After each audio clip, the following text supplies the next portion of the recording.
Wow! Those geezers had quite a production going on.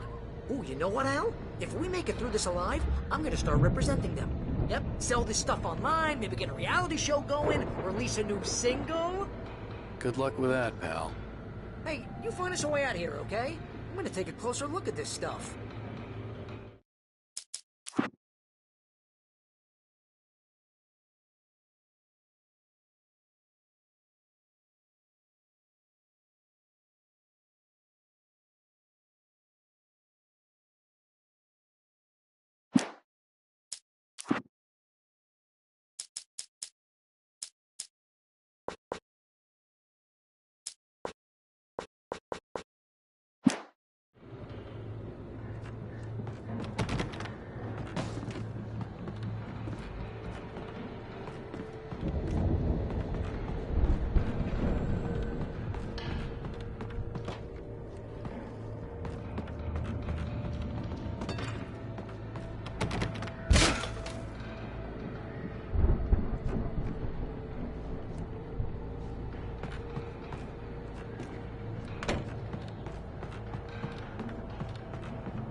Be careful, Al!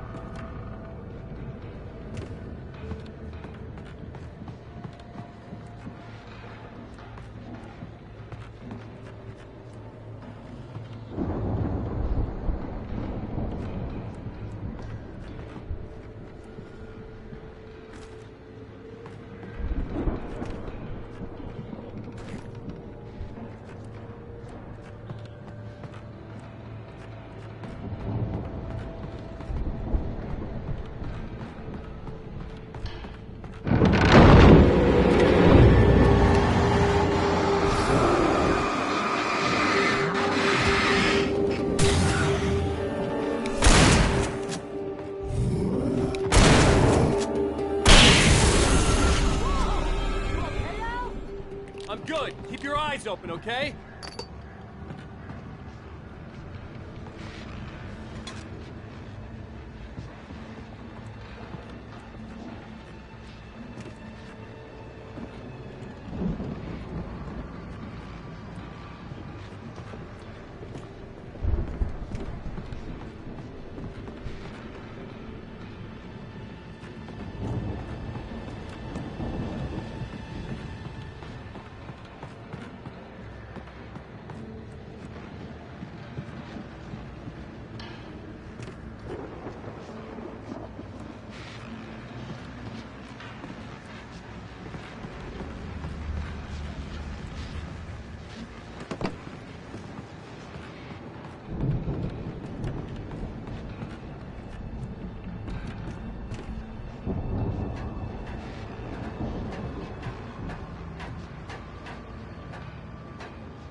As you regular listeners know, I tend to work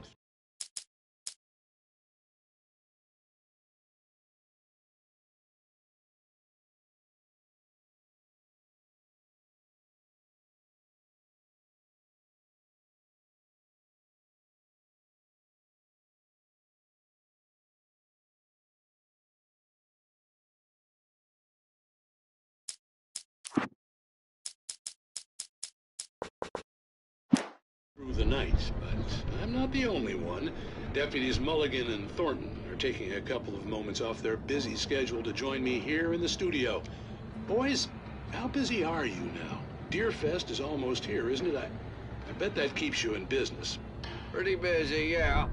Actually, Pat, we've been real busy with other stuff, which concerns an ongoing investigation. We can't talk about that, Thornton. I wasn't gonna say anything. I was just saying we got, other irons to fry. And how would you compare your workload to last year's? Things have seemed relatively peaceful to me, but people do tend to get a little wild this time of year. Oh, it's wild, Pat. It's pretty wild. There's been all sorts of trouble this year. Vandalism, fighting, public disturbances. A lot of people gone missing, too. Yeah, it's pretty much the usual stuff, Pat. Just, a lot more of it. Now, is it just me, or does Deerfest get wilder every year? People seem to be more drunk, at least, or they start earlier and younger. Oh, it's definitely not just you, Pat, but... Definitely, Pat. Hey, I'm talking here, Thornton. Oh, shoot, I lost my train of thought. Not just me. Oh, yeah, it's wilder, Pat, but actually most of the trouble seems to be coming from grown men. People who ought to know better, you know? Kids are doing fine this year. Well, that's nice to hear at least. Boys, I want to thank you for stopping by. I'll let you get back to your patrol.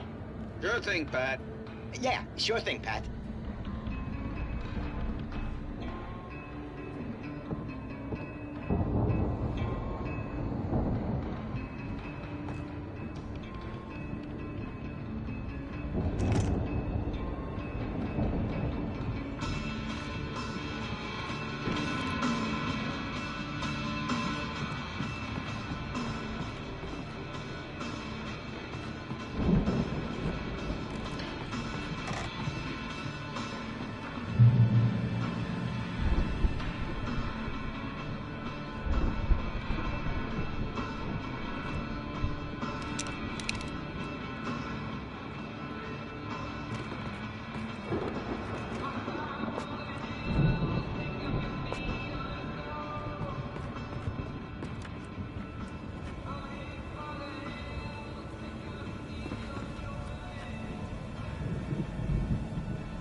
I could see the building that had to be the Andersons' home on the other side of the field.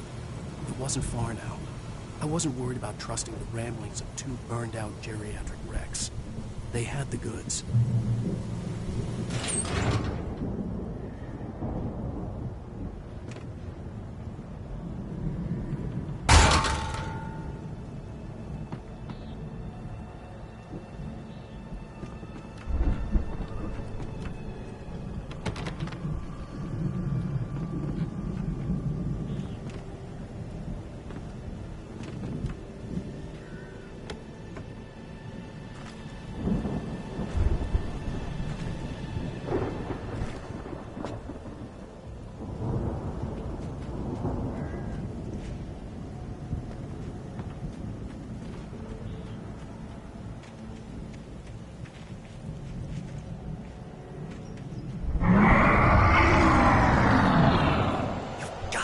Kidding me.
is that you out there, buddy?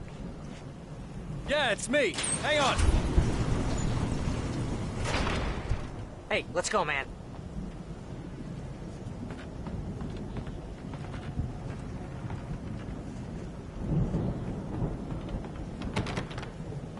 Think we're gonna have to work together to open this gate, Al. It's pretty heavy.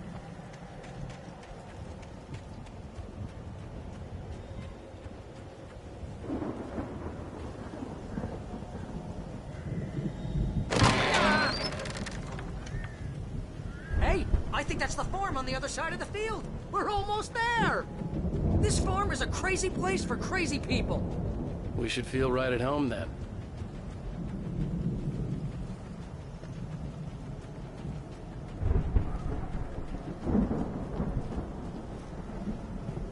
Come on, one more gate. Let's do this.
Lights are out. I guess we better check the fuse box.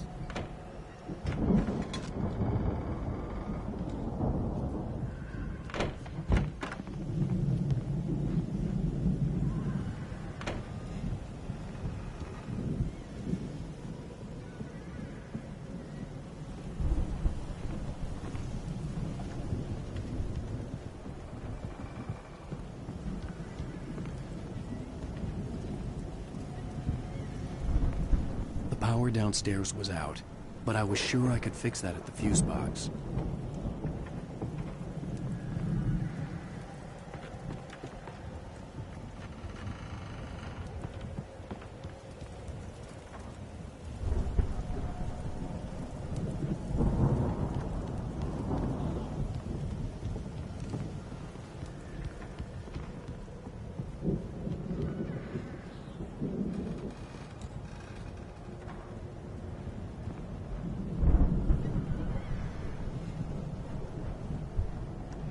Come on, Al, let's get the lights on, huh?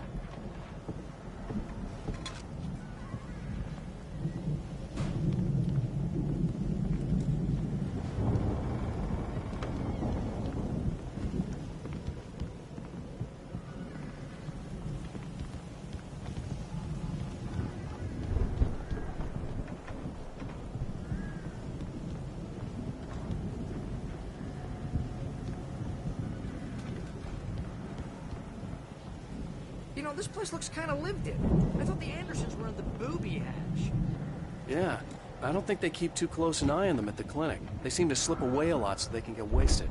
No kidding. Those guys sound awesome.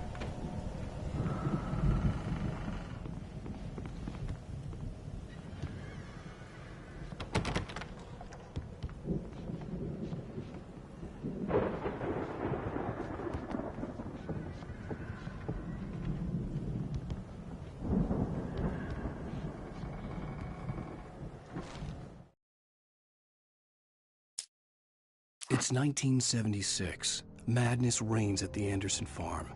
Contrary to all logic, the headiest ingredient of their moonshine is unfiltered water from Cauldron Lake. The Andersons feel like gods.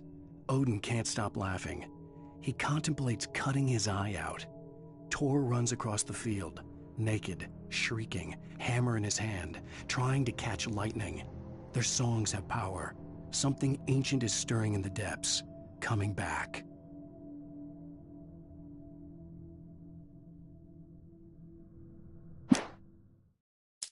Again, Alice's screams rang in the stillness of the night. I saw myself run toward the cabin, flashlight in my hand. I followed my past self. I was an out-of-body observer, a time traveler in a crazy drunken dream. This was the beginning. The night Alice had disappeared. The mystery of what had happened during the missing week was about to reveal itself.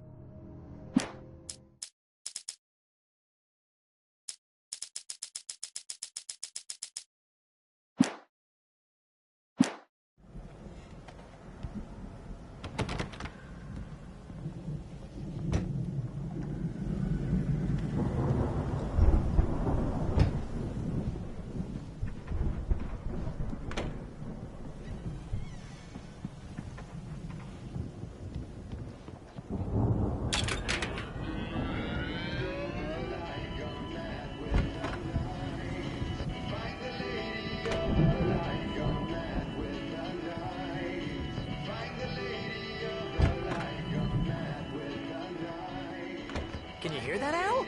Music? Of course. We need to find where it's coming from. That's the message the Andersons talked about. That's the whole reason we're here. Lady of the Light? Oh, that's gotta be what's-her-face, the crazy lamp lady from the town. Cynthia Weaver. Right. Must be.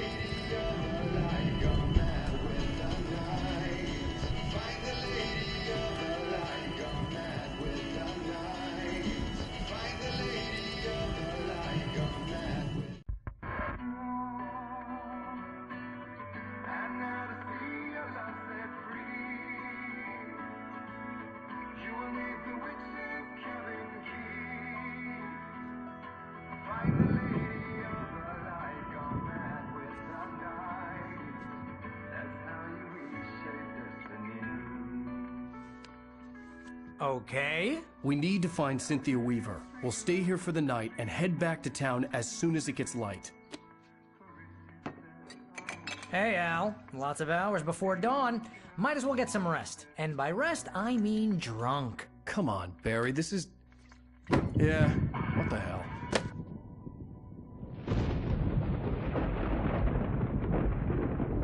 Listen, Al. I'm sorry about Alice. No, seriously, because I know we don't get along, but we're gonna find her, right? And even though you're a crazy bastard, I'm gonna stick by you, no matter what, ever, Al. Sure, you're like a brother. I'm a writer, goddammit. Correct. If I just wanted to, I could write 10 books a year. And they'd be the best books that year. No, you couldn't. That's right, I couldn't. But I could, because I'm a writer. What? What do they put in this stuff? I feel like my brain is coming out of my nose.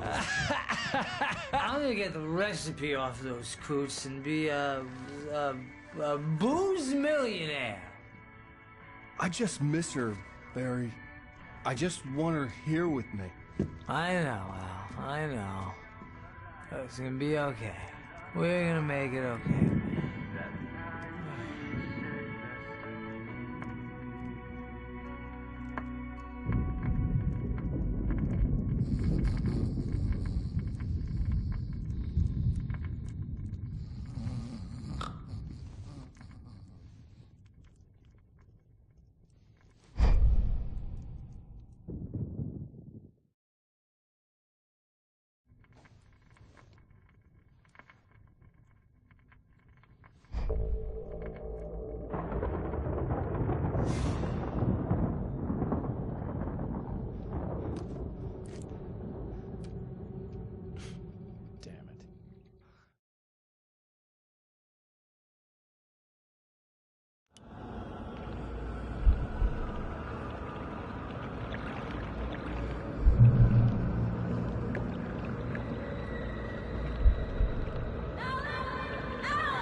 I'm coming! It was a crazy, drunken dream, and yet it was more than that. It was the truth, a suppressed memory unearthed by the Andersons' moonshine. I was there, an out-of-body observer. This was the night Alice and I had arrived at Bright Falls, the night Alice had disappeared. I had a chance to find out what had happened. Whatever power had brought me back to this night at the lake was also stopping me from leaving. I had no choice but to see it through, to find out what had happened. I remembered being surprised to see the cabin dark. Alice would have never turned the lights off. Alice? Alice!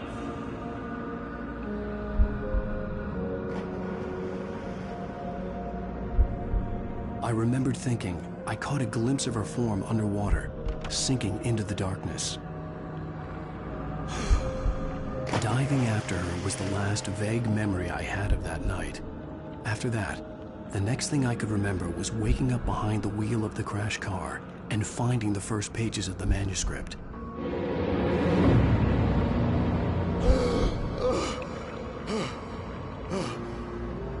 I couldn't find her in all that blackness. I must have thought she drowned.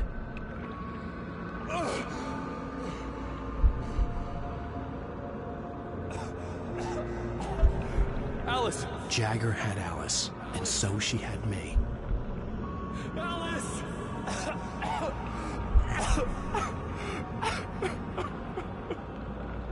I'd been easy prey. Look at the cabin. Is there someone in the window? Alice? Maybe she didn't drown after all. Maybe she's inside. Alice! Yes.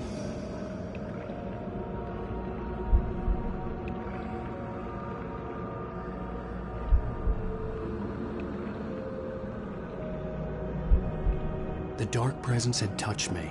She had dug her nails into my brain and used me, made me her puppet.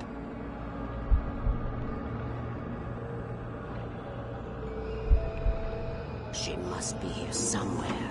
Maybe upstairs in the study. Alice! Yes, that's where she is. You can apologize.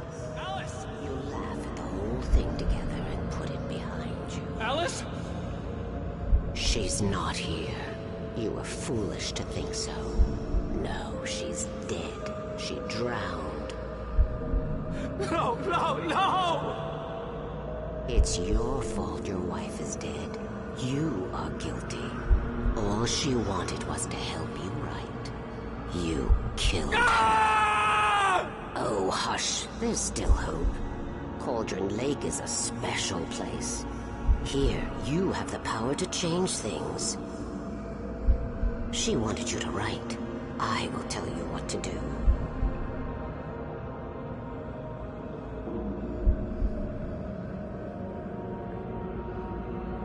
You can write her back. The story will come true, and all will be well again. She had Alice, and the manuscript was the ransom for her.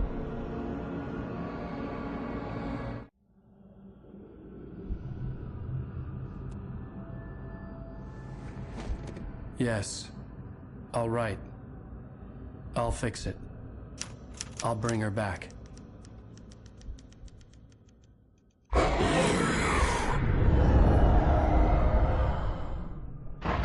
No. I wrote it. I remembered it all now. In the dark, I'd written for days, a week, almost a complete manuscript of a novel entitled Departure. Jagger had been my editor, whispering in my ear, making sure that the unfolding story would make her more and more powerful. I thought I was saving Alice. Even with the cobwebs she put in my head, some part of me had been aware enough to write my escape into the story, to bring a light into the cabin to release me before I could finish, to interrupt the horror story before the ending, where darkness consumed everything and everyone. Zane was weak and far away, but I had written him into the story, and his light had been enough to set me free. It isn't here now. I'm here because it was written. I brought the light to set you free. You must hurry. It will know I'm here. It will be back soon. It stole the skin of my barber a long time ago.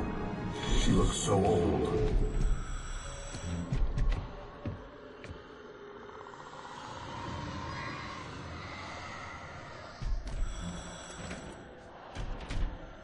I had woken up, confused and groggy, my mind consumed by darkness and fear. All I could do was to escape.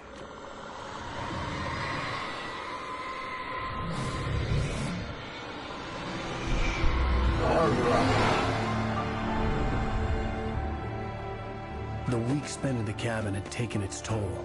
I was barely conscious, and fading fast. It had to have cost Zane terribly, thrown him even deeper into whatever dark place he now haunted. But he had managed to weaken the dark presence, kept me safe that night.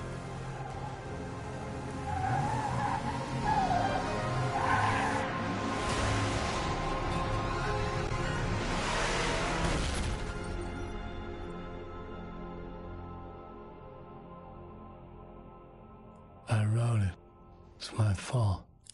That's right, James Joyce. It's your fault, and you're gonna pay for it.